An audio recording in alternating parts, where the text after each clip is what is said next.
नहमदुहु व नुसल्ली अला रसूलिहिल करीम, अम्मा बाद। अस्सलाम वालेकुम दोस्तों, उम्मीद है सब खैर व आफियत से होंगे। आज हम बात करेंगे अक्सर सोकड़ा, बच्चों का सोकड़ापन, बच्चों की नशोनुमा का रुक जाना। बच्चे जो नीले कलर के होते हैं, सोकड़ापन उसमें बीमारी होती है, बहुत जो है परेशान कर देने वाली बीमारी होती है।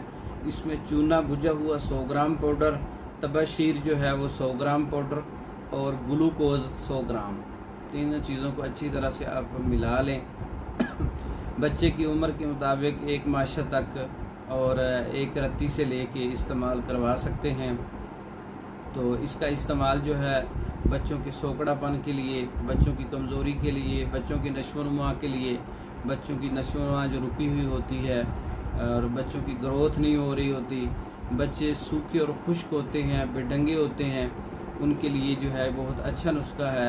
आप इस्तेमाल करें, ख़ुद बनाएं और तैयारशुदा मंगवाने के लिए हमारे व्हाट्सएप पर रब्ता करें। इसके अलावा बच्चों के अमराज पर दीगर कोर्सेज तैयारशुदा मंगवाने के लिए हमारे व्हाट्सएप पर रब्ता कर सकते हैं। मर्दों के अमराज पर, औरतों के अमराज पर मुकम्मल कोर्सेज तैयारशुदा मंगवाने के लिए हमारे व्हाट्सएप पर रब्ता कर सकते हैं। हमारी वीडियो को लाइक करें, शेयर करें, हमारे चैनल को सब्सक्राइब करें। दूसरी वीडियो तक के लिए इजाज़त दें। अस्सलाम वालेकुम।